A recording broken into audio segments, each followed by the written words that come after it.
Yes, people, welcome back to the channel. Welcome back to KGX to the Z TV. It's been a minute.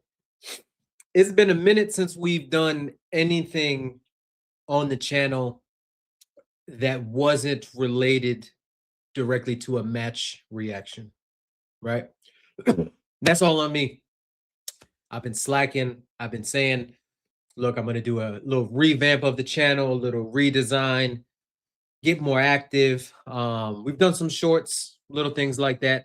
Talked about Arsenal potentially bottom of the league. See the smile every once in a while. You got to smile through these difficult times and find whatever hope you can. But this ain't about them. This ain't about them. They have their own problems. But believe me, I think a lot of Chelsea fans would trade their problems or our problems for their problems. But let's get into it, man. You see the title of this video. But actually, before we get into it, if you're new to the channel, hit that subscribe button. If you are a regular of the channel, much love, appreciate you. Hit that like button, share, hype, hook a brother up with that algorithm. You know all those things, right? But you see the title of the video. Chelsea finances revealed. They are worse than we thought. So yes, we've had some statements come out over the last 24 to 48 hours about the financial health of the club, right? We know we had a takeover back in 2021. It's been 5 years, or maybe 2020, the end of 2020. Roman forced to sell. You all know the story, right? If you're a Chelsea fan and you don't know that story, are you really a Chelsea fan? Nah, I'm kidding. There's always new Chelsea fans coming in and new fans of any club getting added every day. So long story short, Russia invaded Ukraine. England had been looking, or the UK had been looking for a reason to get rid of Roman for a while. He'd been banned from attending live matches for ages. Long story short, they forced the sale. Roman was involved in the sale, did get to help pick the potential suitors, and the winning bid was ultimately awarded to Clearlake / Blueco, private equity firm based in the United States, multiple investors, Todd Bowley, Iqbali, some minority shareholders as well that are involved in there. But we went down went from a sole proprietorship, sole ownership, down to a private equity consortium. We'll just call it a consortium because there are majority stakeholders like Iqbali, Todd Bowley, and then there's minority stakeholders and things like that. But we know the main person in 2026 pulling the strings is Iqbali. We won't get into too much of his background, too much of his history and things like that, but it's very clear to sort of set the stage, right? What had happened, right? We had some debt with the club. Roman had been pumping in legally or illegally. I'll be honest with you, if you see me on streams and you see me talk about this, it's not my money, but legally or illegally dumping revenue or dumping cash injections into the club to help us stay solvent, help us to purchase players, increase facilities or improve facilities like Cobham, the training ground, what enhance not only the men's team but the women's teams as well as the youth teams and all those things, right? We knew Roman was the kind of owner that most clubs would die for, would love for, right? Or most fans would die for, right? The kind that all he cares about is the sporting success. And yes, there's some commercial things and deals in there that can play a huge part, which we will see and we'll talk about in a little bit in terms of the financial side of things. But he was an owner that wanted to win at all costs, right? There were some years that were lean with the transfer windows and there was transfer bans and things like that. But his intention was always pure and always true. Best in class, buy the best players, buy the best scouts, buy the best men or hire the best managers. And if things didn't work out, treat it like Elon treats Twitter and just burn it down, restart again, or bring in the next person, next man up in terms of manager, world-class managers, and utilize the spine and the core of players that we had, right? Czech, Terry, Lampard, Courtois, and then all of the other great players that we surrounded them with over the years. And then later on down the line, like guys like Mata, guys like Eden Hazard, and those sort of folks. So we are where we are in 2026 as a football club because of some of those things that have happened prior to the sale and because of things that have happened after the sale. Now, pre-sale, Chelsea had built a reputation, right? Conquerors of Europe, one of the most recognizable clubs in the world, one of the biggest clubs in the world, one of those clubs that when you think about, you automatically associate with trophies and winning things. To where we are now, when you think about Chelsea, yes, you still think about those things, but those things are slowly, or maybe not even slowly, maybe quickly fading away.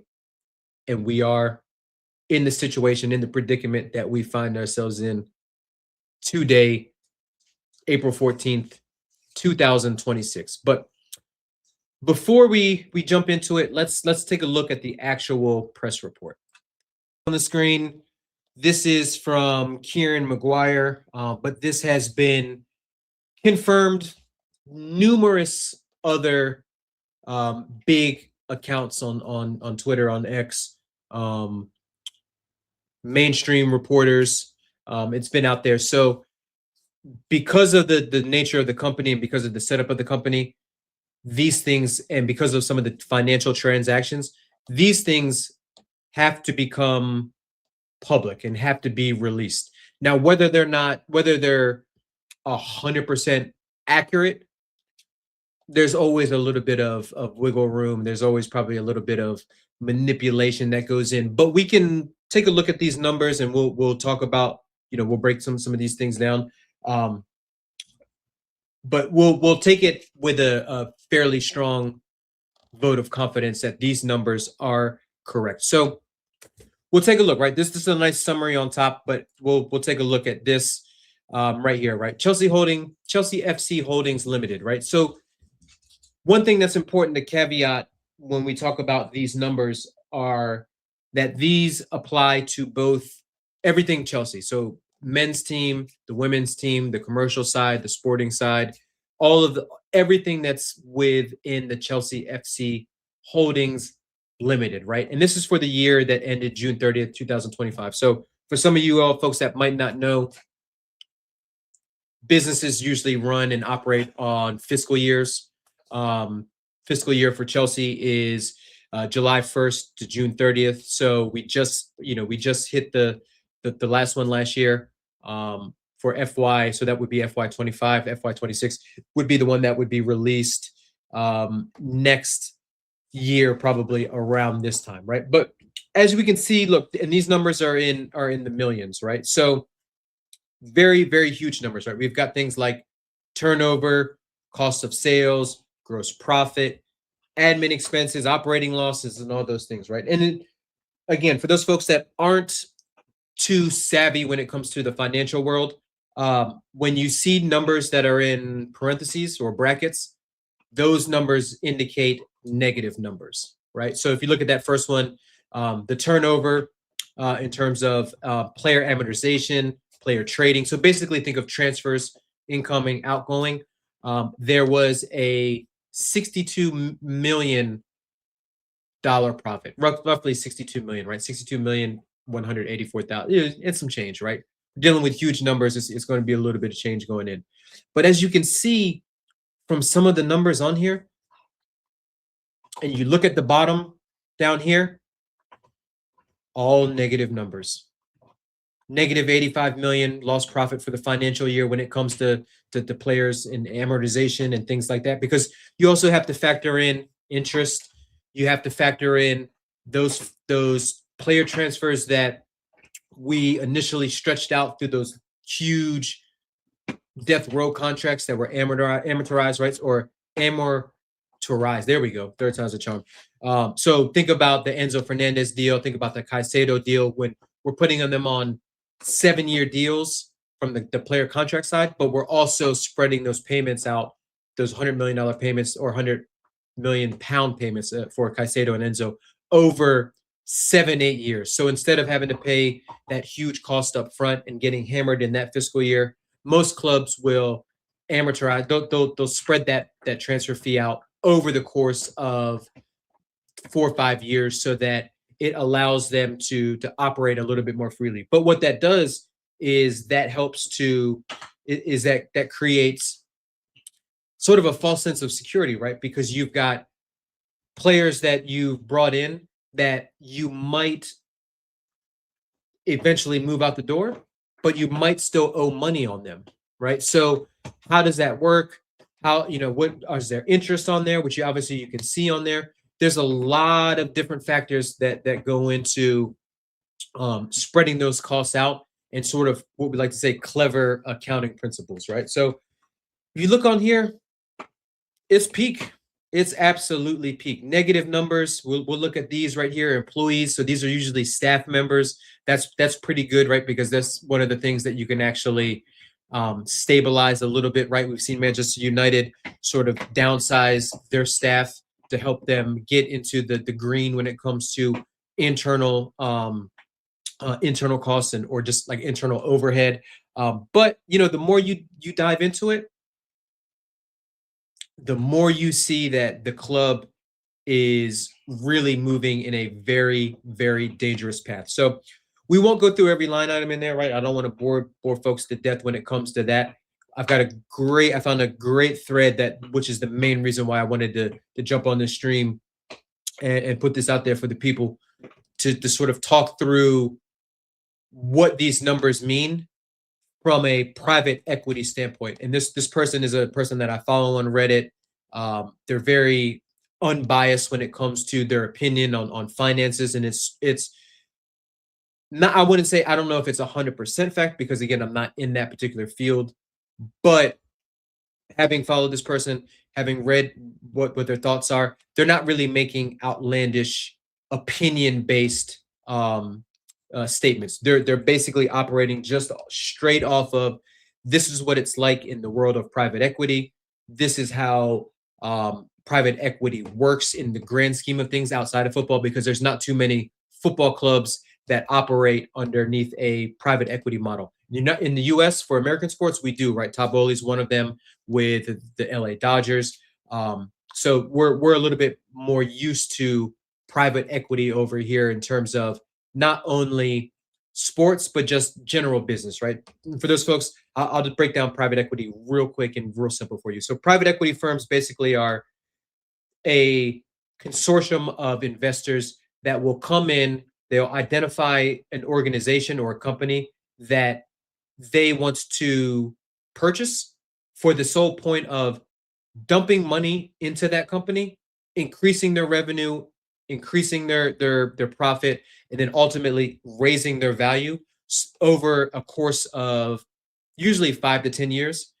And then they will get it to a point where they'll either take it public and start selling off shares and stocks and things like that, or they will just flat out outright sell the company and then take that money and then start the process all over again. So it's not, private equity isn't all doom and gloom, and it isn't all negative things, right? Because there are definitely some companies that have benefited from a larger company dumping money into them, investing in their people, investing in their technology, investing in their product, and then making them better.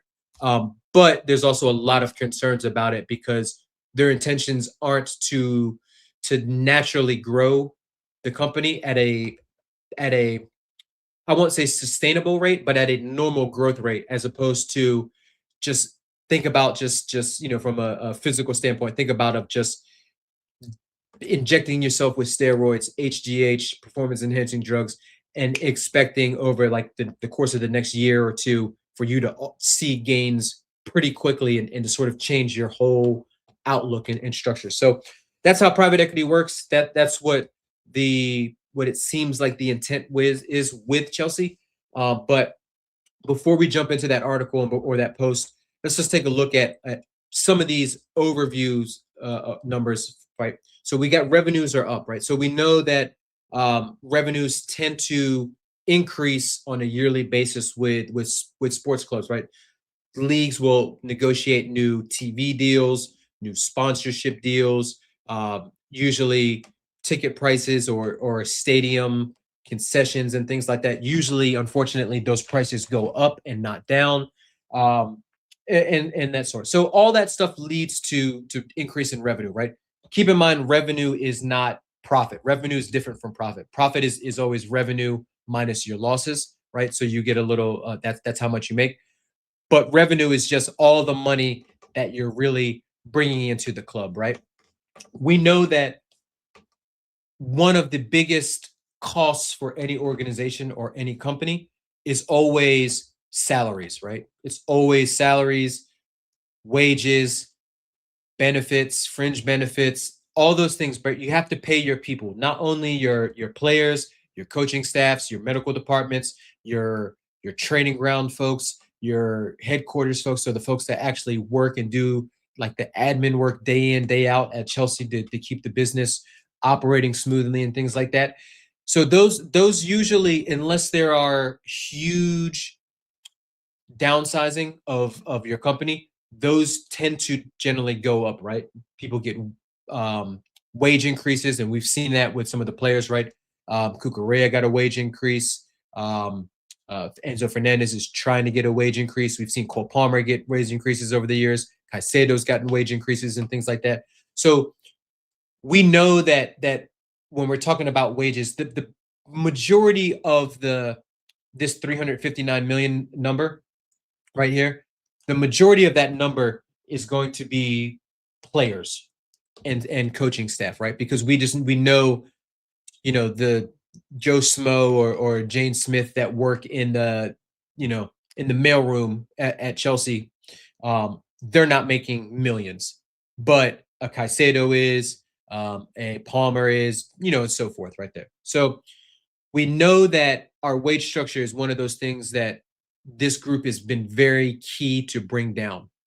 The problem with that is, yes, you can bring down the individual wages. So, Reece James went from 250 a week down to 200 plus incentives and add-ons and things like that, performance-based incentives.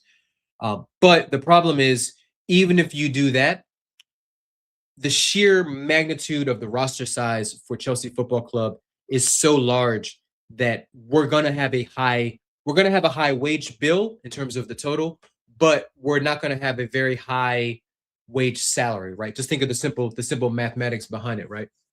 You've got a big number, but divided by a lot of people, as opposed to a big number for, like, say, Liverpool, a big number of smaller number of players that are on the wage bill, and that's going to lead to higher salaries, right? It's just basic math, basic division, right? You see that reflected down here, right? 152,000. I think that puts us around like fourth or fifth. So I know City's up there, Arsenal's up there, Liverpool's up there. I think Spurs are even up there. So most of the big clubs are right. They attract better players. Better players attract better wages. But we see with ours 152,000. That's probably down from the past regime, probably down, maybe not down from the Roman era, because salaries have increased exponentially over that time. But if you looked at it and you took into account inflation and things like that, we're probably paying less because we have less top earners than we used to have, right? We used to have Sterling on 300 some K. We had Koulibaly on big money. Back in the day, we had Drogba on big money, Lampard, all the big dogs that had earned that particular money, right? So we know that salary is down, right?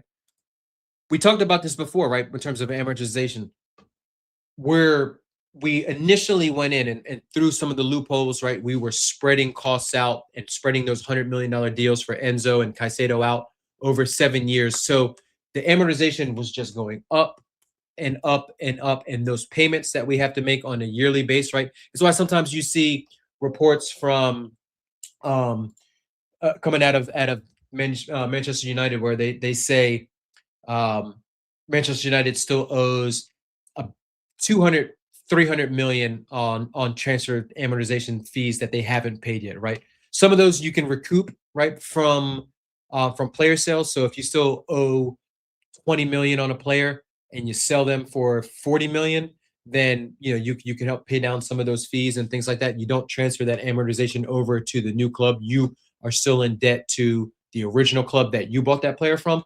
But we know that was one of the loopholes that later was closed. That's going to see your amortization fees just continue to go up, and they'll probably stay around this until we start getting to the back end of those Caicedo, Cole Palmer. Actually, Cole Palmer wasn't on it because he was only about 40 million, but those Caicedo and Enzo deals, which is also the part of the reason why you probably won't see any more 100 million pound deals from us, right? I know we've been talking about Morgan Rogers at 90 million and things like that, but the 125 that we paid for Caicedo, the 105 that we paid for Enzo, those are going to cost a lot more in the near future because we can't spread that payment out over multiple things, right? Player write downs, I'll be honest with you, I have no idea what the fuck that means, so I'm not even going to speak to it, right? Sometimes it's better to just, if you don't know something, just keep going. But underlying loss, 296 million, right? We know that this club doesn't have a huge stadium, right? So we're not bringing in the match day revenue of a Man United. We're not bringing in the match day revenue of Liverpool with Anfield, with Arsenal, with the Emirates, not even with City, with the Etihad and things like that. Spurs, definitely not. We know that Stamford Bridge we've been asking for a new stadium for years because we just don't have the overall top end capacity to bring in more money to compete with the big boys and the clubs that we should be competing with on a not only on the football pitch but also in the boardroom in the financial sector and things like that. So we know that we've got to do some things creatively, whether they're right or wrong. I don't particularly like the model in terms of buying players, kind of throwing them all into the fire, seeing which one sticks, and then getting them out the door. Because I think we've been treating players unfairly. And yes, people can say, oh, but that person like Sterling, he's on the bomb squad, but he's getting paid 300K a week to basically do nothing. I mean, players know that their careers are short. They know that their earning power is very short, so they need to maximize it. And one of the ways they maximize it is by playing, right? You're not doing yourself any favors if you're banished to the bomb squad and you pretty much miss a year of competitive football, right? Because we know he's basically just training on his own, and other players were like that. Disasi was like that. I think Leslie Ogochukwu was like that. All these players that we had in the bomb squad that we thought, yeah, you know what? On one aspect, they're not good enough to be with the main team, with the first team. But at the same time, you're like, it's still it doesn't sit right that we've kind of treated these players like that. So we know that player sale profits. We're one of the things that we do. We're pretty good at sales. But if you look at it, this number right here, the total losses over the years, 1.5. That's 1.5 billion right there. 1,543 million, 1.5 billion.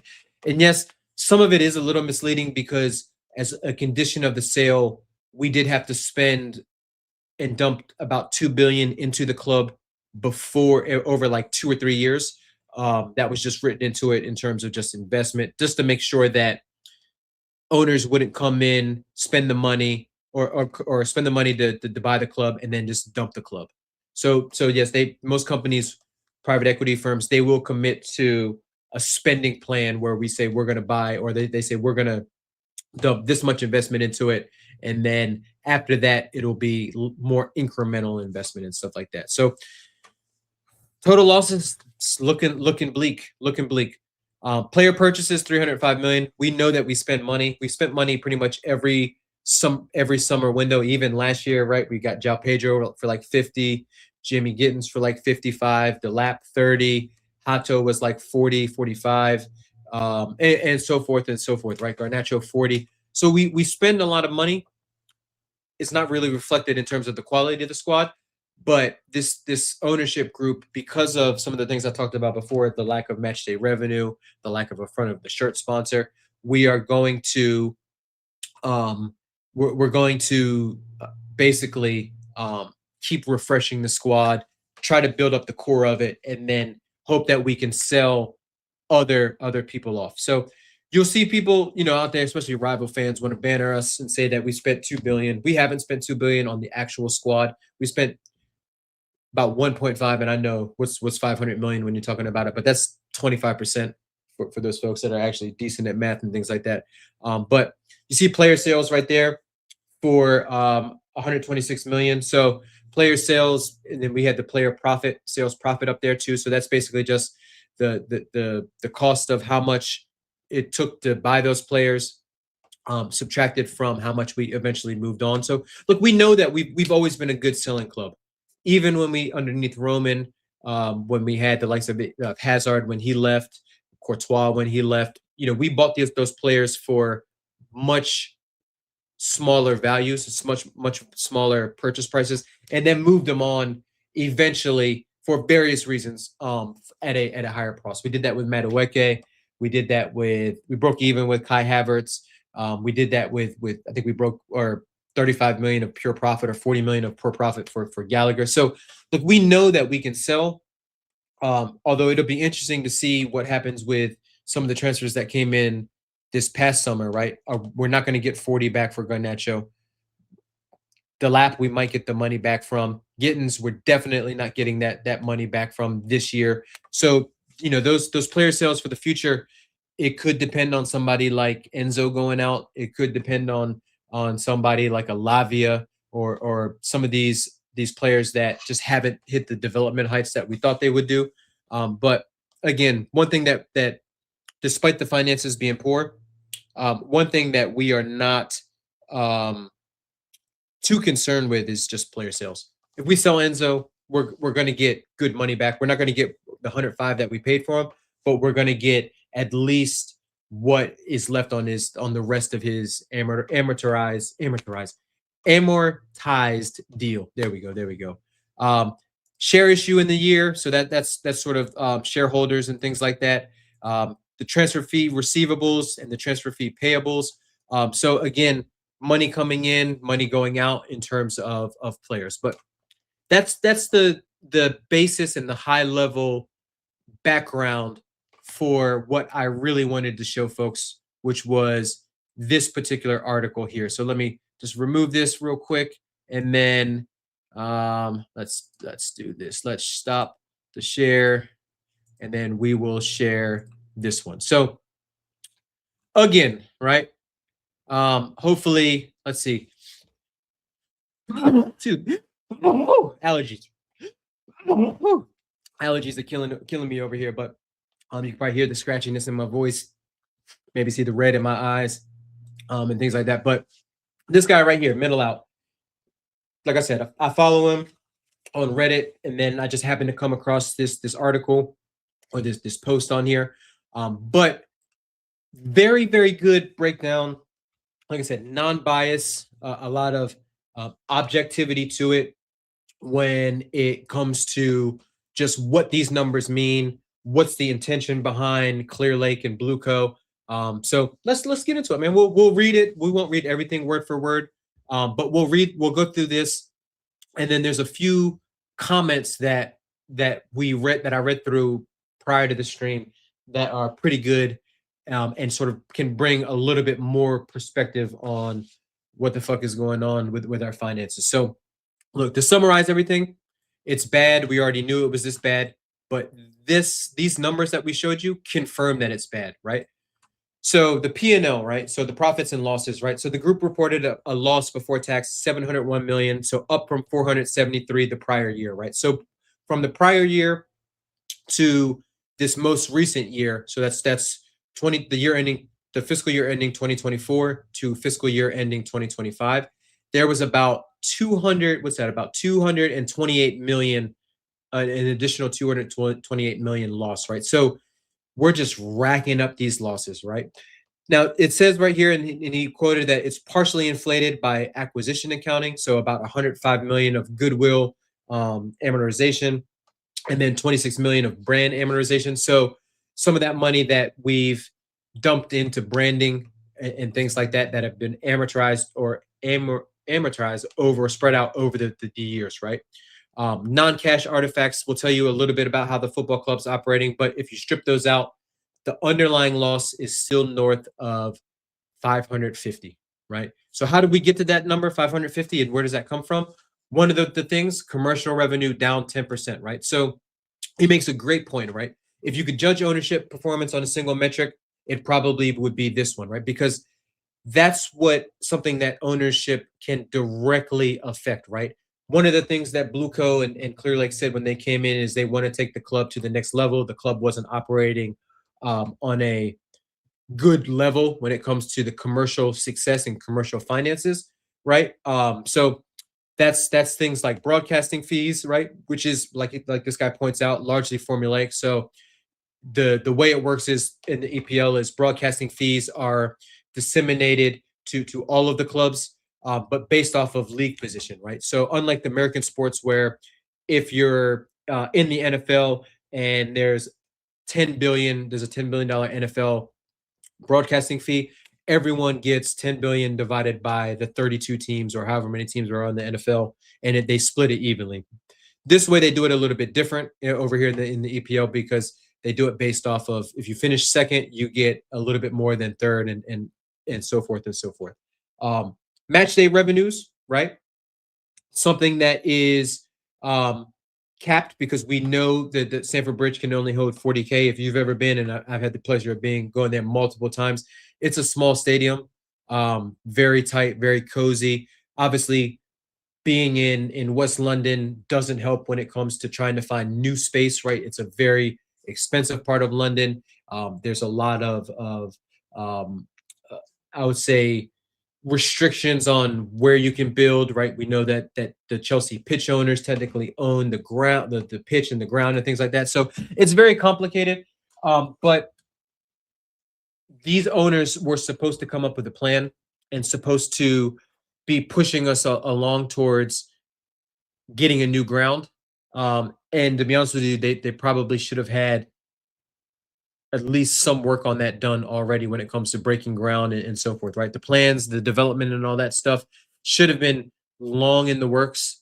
Um, we should be much further along where we are, which is basically back at square one, of still needing a new stadium, but not knowing where we can go, right? There's talks about potentially just tearing down Stamford Bridge and building a new on top of it, and then playing at Wembley or playing somewhere else for a little while. All types of things being thrown out, but nothing has really come to fruition, right? So we know that the commercial revenue is down. We know that things like uh, front of the shirt sponsor, right? We know that has been something that they promised us, but we've struggled to have a front of the shirt sponsor for, and matter of fact, since they've been here, once 3 ran out, we haven't had one for the full year, right? Think about it. We had Infinite Athlete for a little while. We got the AI group now. So that's something that should be easily obtainable, but for whatever reason, this club wants to try to extort some of these companies for exorbitant fees, right? We had the Paramount Plus deal in the bag, but these idiots didn't know that the Prem and the FA was not going to let a competing streaming service have advertisements on one of their premier clubs, right? It probably would have been shut down for anyone, right? And we know that the Prem has been, and the FA, they've been cracking down on betting sponsors and things like that. So that's an additional sort of potential sponsor that have been thrown out there. But we know that we're not going to be able to command the same front of shirt sponsor fee as a Man United, as a Liverpool, probably not even as an Arsenal. But we know that we can still command top 10 in Europe, right? We're not going to get more than Barcelona, Real Madrid, maybe not a Bayern, but we still should be a top 10 club when it comes to having a front of the shirt sponsor and whatever fee that comes in. But for whatever reason, it doesn't, right? We've had sleeve sponsors, like I mentioned before. We've had no sponsors. We've had temporary sponsors and things like that. But when you're looking at it from a commercial aspect of it, it's a big L. a big L, right? Bigger than the 8-2 aggregate that we just got smoked by PSG with. Um, wage to rate the revenue ratio, 81%. Says it doesn't say anything explicitly, but it's a useful indicator of health.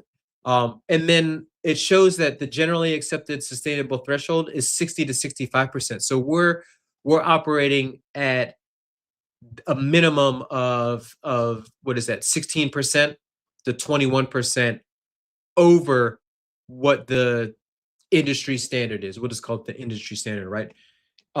Again, the 7 to 8 year deals, those player contracts that were supposed to be a clever accounting strategy, end up actually working against us with that, because if you've got, and it's going to get worse, because if you've got some of these players on these death row deals, death row contracts, you're going to have to commit to paying their wages over that particular time, unless you can move them on and then they drop off. But we've seen that, some of those high earners in the past, we haven't been able to find suitors for, and we ultimately, like Sterling, had to just cut his contract. But again, the huge increase in the back of the house headcount, right? So we went from like 831 employees to a little over 1,000.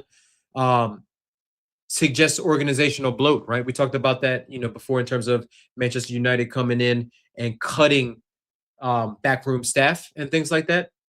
Happens all the time in corporate America, where a, a bigger company will come in, buy that company, and they'll look at everything and say, all right, we can cut positions here, we can cut positions here, we can cut positions here, and things like that. So this number is suggesting that there's a lot of organizational bloat. But I would kind of push back on that point and say, I don't know too much about the backroom staff, but I do know that the players that we have, the roster that we have, whether they're first team players that are currently at the club or players that are out on loan, is very, like, we have a lot of players, right? We pretty much bought a feeder club at Strasbourg just so we can kind of stash players there for development reasons and things like that. But if we were to operate on a normal basis when it comes to roster size, player size, and things like that, we would probably cut this wage to revenue ratio down significantly to get it down to that probably not within that generally accepted threshold of 60 to 65%, but close to it. So again, another sort of data indicator or record number indicator that shows the health, and part of the reason why these numbers are so staggering and so eye-opening.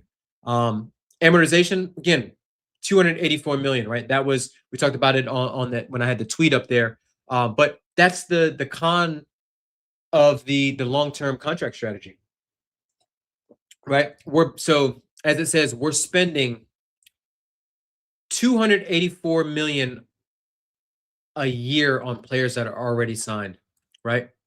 That's not even wages or salary.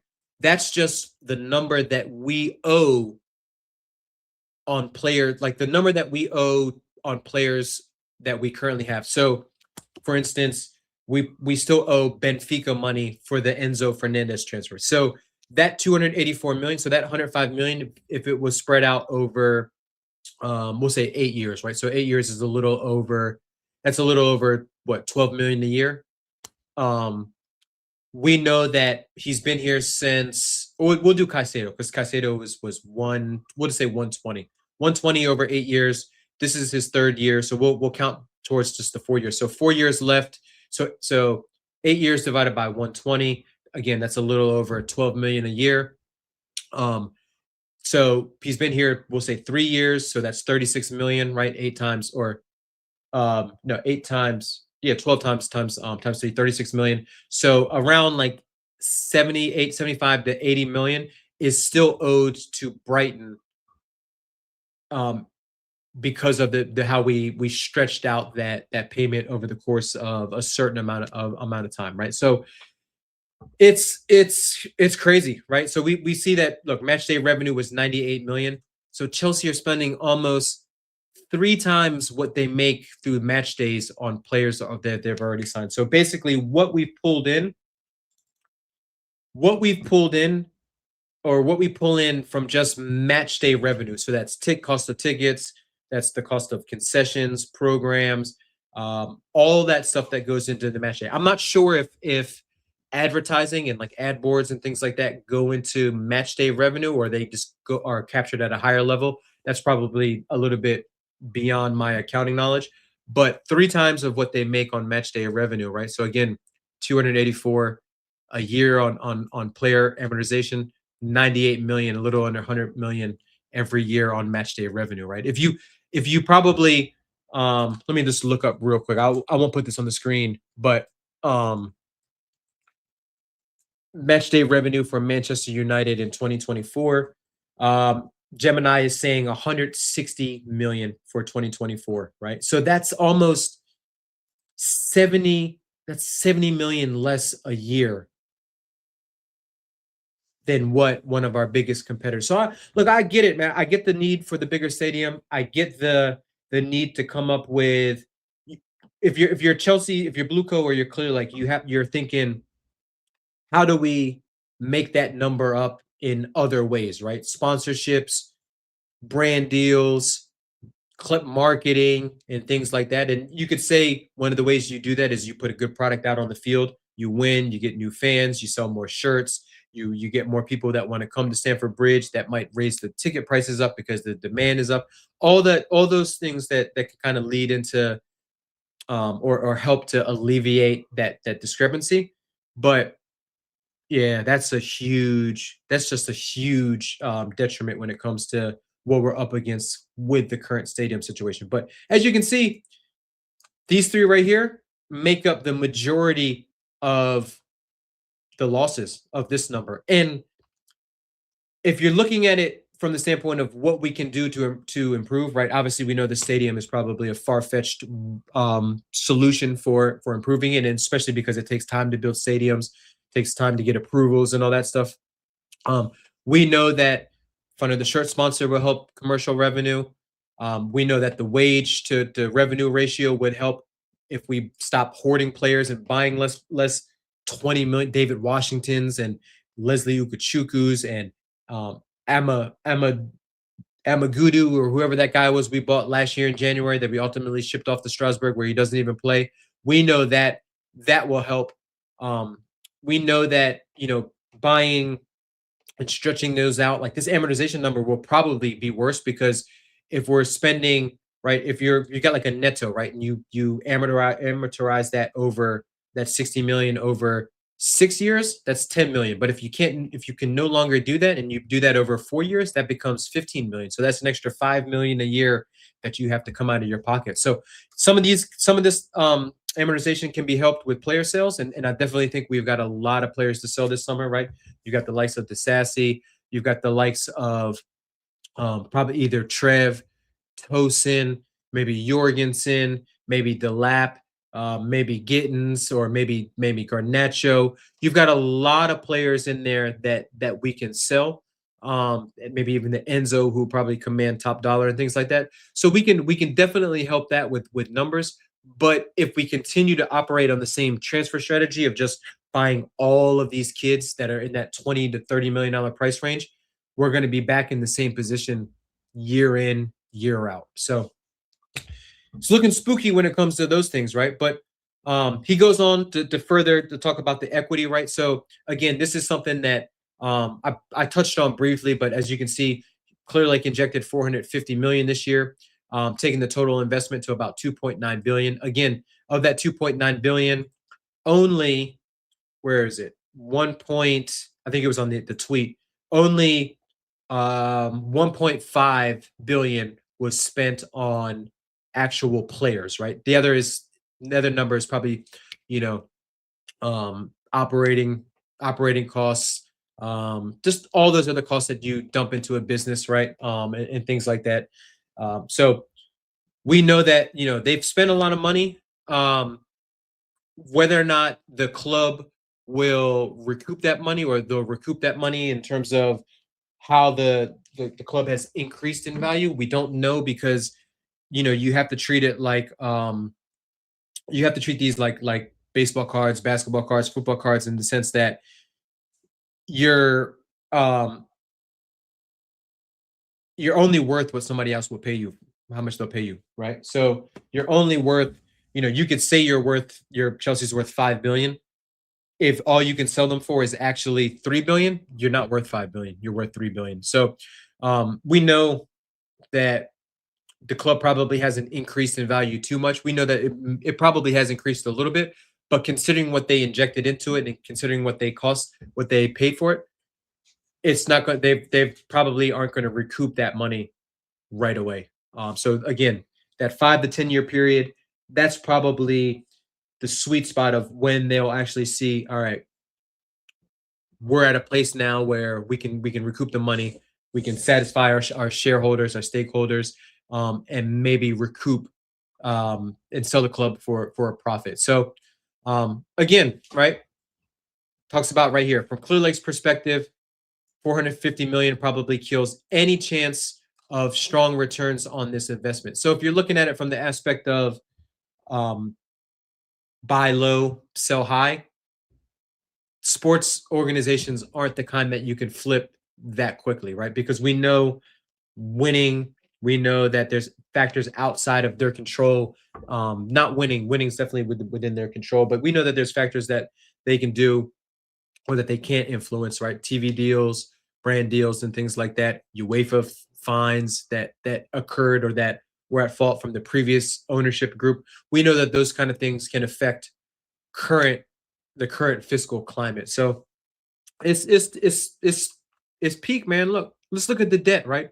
1.4 billion in debt across two facilities. So that right there is I think the two facilities means Chelsea as well as no, two facility means the folks that how we split the payments up, right? So senior debt provided by HSBC and JP Morgan, which are banks, financial institutions at the operating level. And then we've got also these additional payments down here that we're also going to kind of incur in terms of payments in kind. So it's look, it's absolutely it's dire when it comes to the financial situation, and because the financial situation is looking so spooky, it's going to ultimately affect the product on the pitch. Not only the product on the pitch, but well, in terms of players, but also in terms of managers and who you can recruit as a manager, because top managers aren't going to want to work with developmental kids all the time, right? One or two, yeah, that's fine, but they want senior players, they want experienced players, they want players that have been there and that have done that. Um, they don't want to be charged with developing 4 or 5 players, right? Think about it. If you're an American or if you're an NFL fan, you've got a coach that has spent a high draft pick on a quarterback. If that coach is fired, the next person comes in, they have no ties to that quarterback, right? They can cut that quarterback, they can release that quarterback, trade that quarterback because it didn't happen on their watch. So yeah, it's peak, right? But this conclusion is very, very good, right? So next year, Clear Lake can refinance, right? So we can refinance the debt.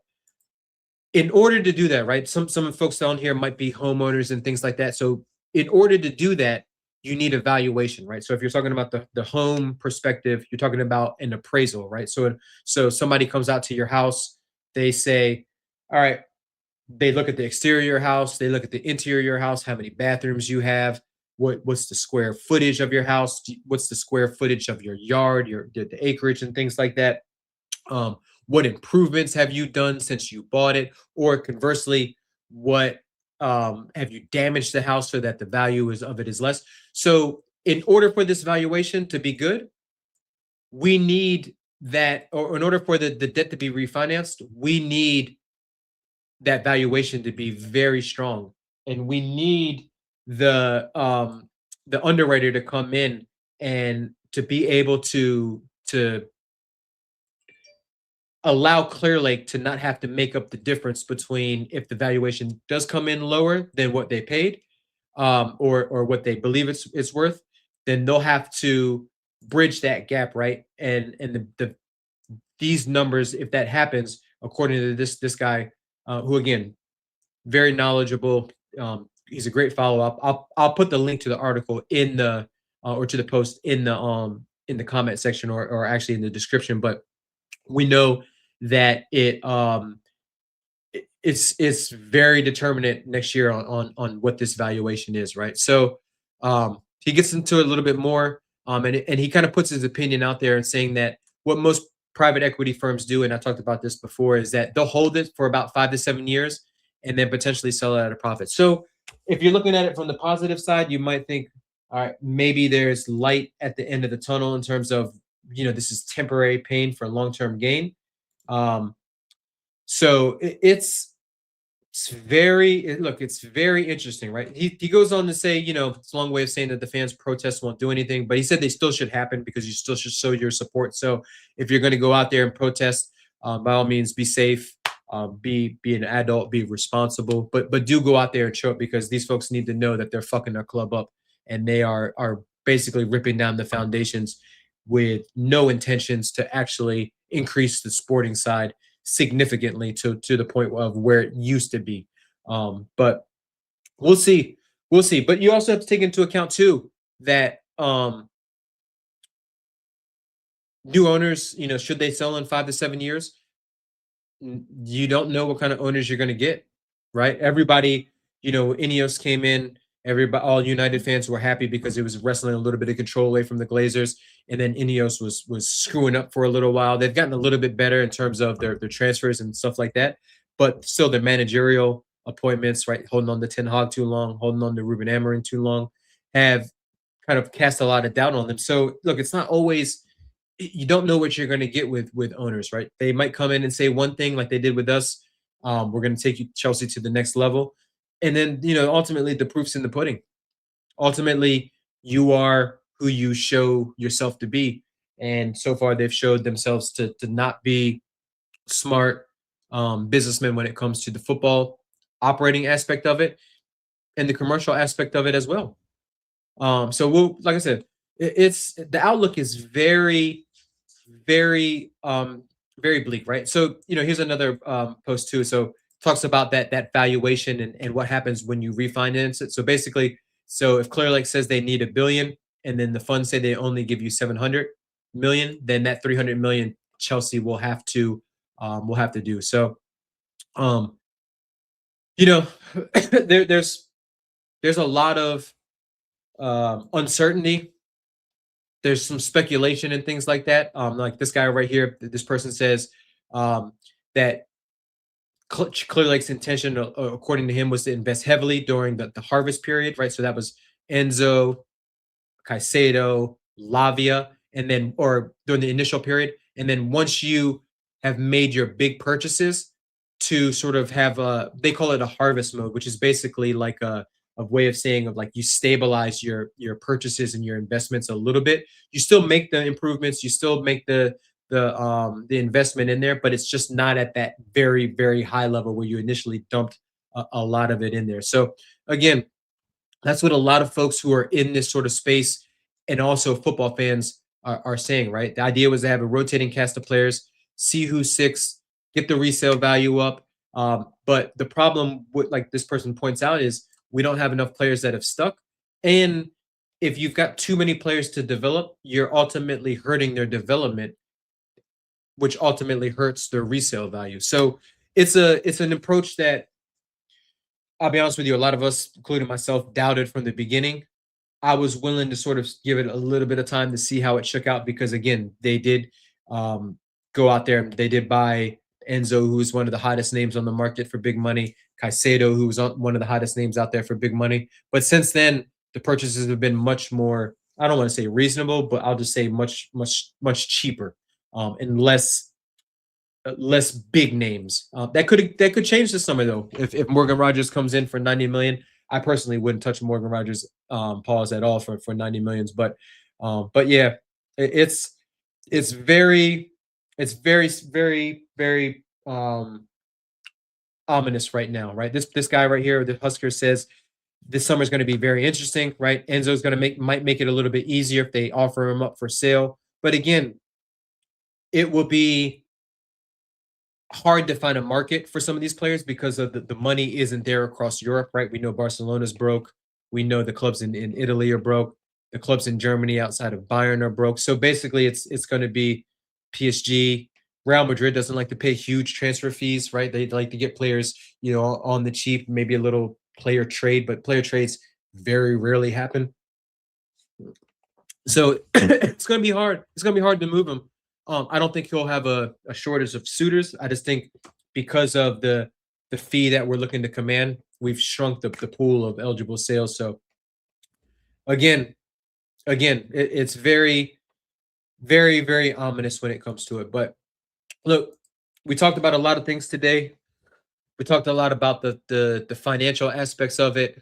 We know the footballing side of Chelsea right now is in dire straits, right? We know we're in sixth place. We're trying to chase top five of the Champions League spot. We've got United coming up on the weekend, who's going to be a tough nut to crack, considering they just lost a derby at home to Leeds, and are going to want to kind of right their wrongs a little bit. We know we've got Anfield away still. And then some other fixtures considering the run that we've been on, right? We've lost 5 out of the last 6 in the league. Been getting battered 3-0 by Everton, 3-0 by PSG, 3-0 by City on the weekend. Footballing side is dark, the managerial side is dark, and the finances are dark. So look, there's not a lot of light at the end of the tunnel. How we survive this and how we get through this, going to need the players like Caicedo, Cole Palmer, João Pedro, definitely to step up. We're going to need Rosinha to get his shit straight, or they're going to need to go out there and get an Areola or a manager that's potentially coaching a national team side this year. But again, if you're a top manager, is this club attractive to you? Are the players that we have, while we do have some very talented players, and I think we have a very good core that we can deal with, but the fringe players, the players that are on the outside, are those players attractive? Is it attractive to work under an ownership model that's not going to bring you the top players, right? We saw what happened with Poch. Poch wanted Gallagher to stay. He wanted to build his midfield around Gallagher and Caicedo and Enzo, and he ultimately quit or got sacked. We saw what happened with Maresca. Maresca wanted a center back replacement once Colwell went down. They didn't want to give it to him. He beefed with the squad. They gave him Booty Meaty. They gave him Garnacho. They gave him Delap. And even after he had proven himself to be a very good, a very good young coach, right? Not perfect by any means, but what manager in their second job is going to be the finished article? So again, the quality of players that we attract isn't going to be there. The quality of managers that we need to coach and develop inexperienced players isn't going to be there.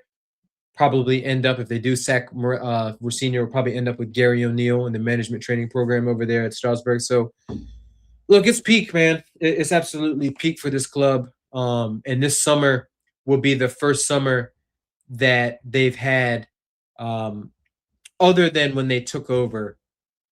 But when they took over mid-year and they finished 12th. So we went from 12th under Potter slash Lampard slash Tuchel to 6th under Poch to 4th under Maresca in a Club World Cup and a Conference League to potentially 6th, 7th, maybe Champions League, but most likely out of the Champions League, maybe even out of Europe.